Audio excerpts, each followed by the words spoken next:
နီးရှားနိုင်ငံရဲ့နာမည်ကြီး street food တစ်ခုဖြစ်တဲ့အညက်ပညက်လေးစီကလောက်မှာရနေပြီဆိုတာသိပြီးကြပြီလားအားလုံးမင်္ဂလာပါရှင်ကိုဗလော့ကနေပြန်လဲကြိုဆိုလိုက်ပါတယ်ဘော်ဒါရီဆောင်ပြီဆိုရင်ကော်ဖီဆိုင်မှာပဲဒိတ်နေကြတုံးလားဒါဆိုရင်တော့တငယ်ချင်းတွေပျော်ပပပစုံများရင်အစားအသောက်ကောင်းလေးတွေပါရတဲ့ဆိုင်လေးကိုပြပေးချင်ပါတယ်နောက်ပြီးတော့ဒီဆိုင်ရလေရှီရှားကို flavor မျိုးစုံတွေပါရတာချက်သွန်ဖြူကင်ခရမ်းချင်ဒီဂျင်းစင်းအရတာဒီလိုမျိုးထူးဆန်းတဲ့ flavor တွေထိပါရတယ်ဆိုင်နာမည်လေးစီကလောက်ဆိုတဲ့အတိုင်းပဲဒီဇိုင်းလေးကရှီရှားကိုအဓိကရောင်းနေလို့သိရတယ်ဘုံကတော့တည့်ရဲ့အတိုင်းအစားမတ်တာမို့လို့သူတို့စီကအစားအသောက်တွေကိုစားခဲ့ပါတယ်ဂွန်စားခဲ့ရလေးတွေကိုတစ်ခုချင်းစီမိတ်ဆက်ပေးမယ်နော်ပထမဆုံးမီနူကတော့အမဲသားမြင့်ချင်ပါအခုလိုစောင်းတွင်းအေးအေးလေးနဲ့အရန်လိုက်ဖက်တဲ့ဟင်းတစ်ခွက်ဖြစ်ပြီးအမဲသားလေးတွေကလည်းတော်တော်နူးဤပြီးစားလို့ကောင်းပါတယ်အကျော်ထဲမှာဆိုရင်ပစုံစိတ်ကြော်နဲ့ဝါပိုးကြော်ဆိုပြီးနှစ်ခုရှိရဲ့အထက်ကဂွန်ကဝါပိုးကြော်လေးကိုပို့ပြီးမှကြိုက်ပါတယ်ဝါပိုးကြော်ကလည်းဂိုင်းတစ်ခုကွဲနေပါသေးရဲ့အရန်ကြိုက်တဲ့လူနဲ့လုံးဝမစားရတဲ့လူဆိုပြီးတော့နှစ်ဖွဲ့ကွဲနေရပါခုကြည့်နေတဲ့လူတွေရောဘယ်ဘွဲ့တွေရလဲဆိုတာလည်းပြောခဲ့ပြပါအောင်နော်ချင်းချင်းဆက်ဆက်မှာကြိုက်တယ်ဆိုတဲ့တူရဲ့အတွက်အခုလိုမျိုးထိမိနေရဲ့အမဲသားချင်စထောင်လေးလည်းရှိပါသေးတယ် Always yes for dumpling ဆိုတဲ့ကွန်အတွက်ကတော့ Chinese style ဖတ်ထုတ်ချင်စလေးကိုပို့ကြိုက်ခဲ့ပါတယ်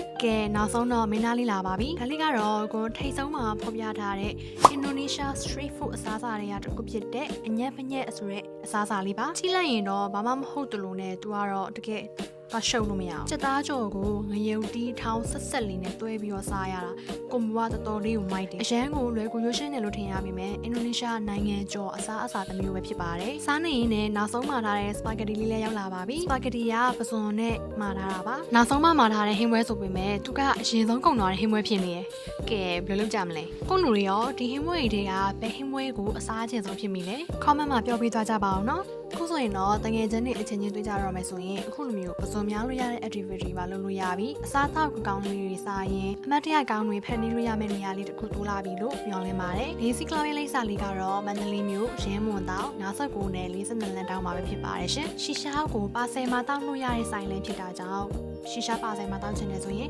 39 46 464 499ကိုလည်းဆက်သွယ်နိုင်ပါတယ်ကိုရ vlog လေးကတော့ဒီလောက်ပါပဲရှင်အဆုံးနဲ့ကြည့်ပြီးကြတဲ့အတွက်အားလုံးကိုကျေးဇူးများတင်ပါတယ်နောက် vlog ဒီမှာပြန်တွေ့ကြမယ်နော်အားလုံးပဲ bye